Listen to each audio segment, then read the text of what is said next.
దర్శి మరియు పరిసర ప్రాంత ప్రజలకు గొప్ప శుభవార్త. అమృత క్లినిక్, కురిచేడు రోడ్డు, దర్శి. దర్శిలో కంటి డాక్టర్ చే నిర్వహించబడుతున్న ఏకైక హాస్పిటల్. వైద్య వృత్తిలో విశేష అనుభవం గల doctor T Padmaja, MBBS, MS, ophthalmology. మా వద్ద కంటికి సంబంధించిన అన్ని రకములైన సమస్యలకు అధునాతనమైన వైద్య పరికరాలతో వైద్యం చేయబడును. శుక్లములకు కుట్లు లేకుండా కంటిలో అద్దం అమర్చే ఆపరేషన్ అతి తక్కువ ధరకే చేయబడును. దర్శి మండలంలోని రాజంపల్లి వద్ద గల అన్నవరంలో ఈ రోజు మీ భూమి మీ హక్కు సభలో రైతులకు ప్రభుత్వ రాజముద్రతో గల పట్టాదారు పాస్ పుస్తకాలను అధికారులతో కలిసి దర్శి నియోజకవర్గ TDP in charge doctor Gottipati Lakshmi, doctor Kadiyala Lalitha సాగర్లు అందజేయడం జరిగింది. ఈ సందర్భంగా డాక్టర్ గొట్టిపాటి మాట్లాడుతూ రైతుల సంక్షేమం కోసం రాష్ట్రంలోని కూటమి ప్రభుత్వం చేస్తున్న కార్యక్రమాలను తెలియజేశారు. కార్యక్రమంలో మాజీ MLA Narapasetti Paparao, Darsi AMC chairman Daram Nagaveni, Daram Subbarao, Darsi municipal chairman Narapasetti Pichaiah, తహసీల్దార్ ఎం శ్రావణ్ కుమార్, నాయకులు మారెల్ వెంకటేశ్వర్లు తదితరులు పాల్గొన్నారు.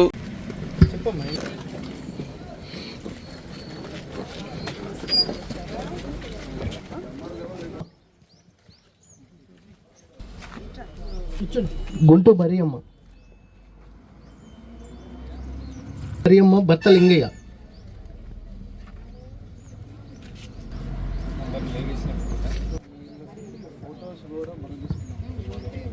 గుంటూ ఎలిసమ్మ,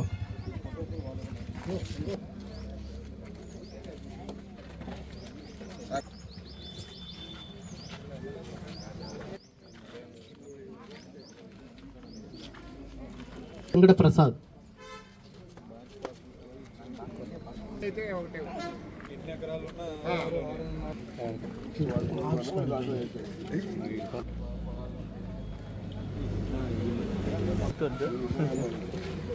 రాజ్పూడి గానమ్మ. ఈరోజు మీ అందరికి తెలుసు ఈ కార్యక్రమం ఏంటో. మీకు ఒక పాస్బుక్ అందజేయటం మాత్రమే కాదు, ఇది చాలా ముఖ్యమైన కార్యక్రమం. మీ భూమి మీద మీకు హక్కు ఉండాలి, మీరు గౌరవంగా హక్కును కాపాడుకోవాలి అని మీకు అర్థం కావడం కోసం ఈ కార్యక్రమం. మీరు తాత మీకు ఎంత భూమి ఉంది? 3.5. మీరు సంపాదించుకున్నదా మీ పూర్వీకులు ఇచ్చిందా? పూర్వీకులు ఇచ్చింది. దాని మీద ఎవరి బొమ్మ ఉండాలి? ఎవరి బొమ్మ ఉండకూడదు, మీరు కష్టపడి సంపాదించుకున్నదే కదా. ఇప్పుడు ఎక్కడ ఎవరికైనా, మీకైనా నాకైనా ఏదన్నా ఒక ఆస్తి ఉందంటే ఒకటి మన పూర్వీకులు ఇచ్చింది, లేదా మీ తల్లిదండ్రులు ఇచ్చింది, లేదా మీరు ఇప్పుడు ఈయన చెమటోడ్చి సంపాదించుకున్నది. అలాంటి దాని మీద హక్కు ఎవరికి ఉండాలి? మీకు ఉండాలి. ఏ రాజకీయ నాయకుడికి ఉండకూడదు, ఏ పార్టీ రంగు ఉండకూడదు, ఎవరికి ఉండకూడదు. మన హక్కుని మనం భద్రంగా, మీకు ఒక భద్రత ఉండాలి, మీ హక్కుకు ఒక గౌరవం ఉండాలి. ఇలా ఆలోచించాలి ఏ ప్రభుత్వం ఉన్నా. కానీ గతంలో ఏం చేశారు జగన్మోహన్ రెడ్డి గారు? మీ ఆస్తిని కూడా ఒక పథకం లాగా వాడటానికి చూశారు. అంటే సంక్షేమం ఇస్తున్నట్టుగా మీ భూమి, మీ పత్రాల మీద వారి ఫోటోలు వేసుకొని. ఏ రాజకీయ నాయకుడు ఫోటో ఉండకూడదు, ఎందుకంటే అది మీరు కష్టపడిన ఆస్తి, మీ హక్కు మాత్రమే అది. ఎలా అయితే చంద్రబాబు నాయుడు గారు ఎలక్షన్స్ ముందు హామీ ఇచ్చారో, ఇప్పుడు ప్రభుత్వం అధికారంలోకి వచ్చిన వెంటనే మీరు చూస్తే ఒక అధికార ముద్ర, అంటే ప్రభుత్వ అధికారిక గుర్తుతో, రాజముద్రతో పట్టాదారు పాస్బుక్ పంపిణీ చేస్తున్నాము. అంటే మీకు మీ ఆస్తికి ఒక గౌరవం ఉండాలి, ఆ గౌరవాన్ని కూడా మేము కాపాడాలి అని రుజువు చేసుకోవడానికి ఇది. అంతే, దాంట్లో ఏదైనా పొరపాట్లు ఉన్నా కూడా వెంటనే సరి చేసుకోవచ్చు. అక్కడ QR కోడ్ ఉంది.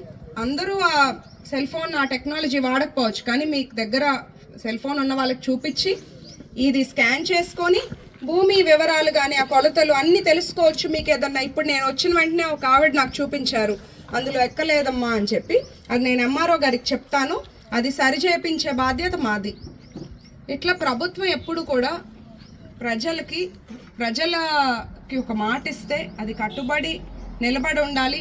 ప్రజలు సంతోషంగా ఉండాలి.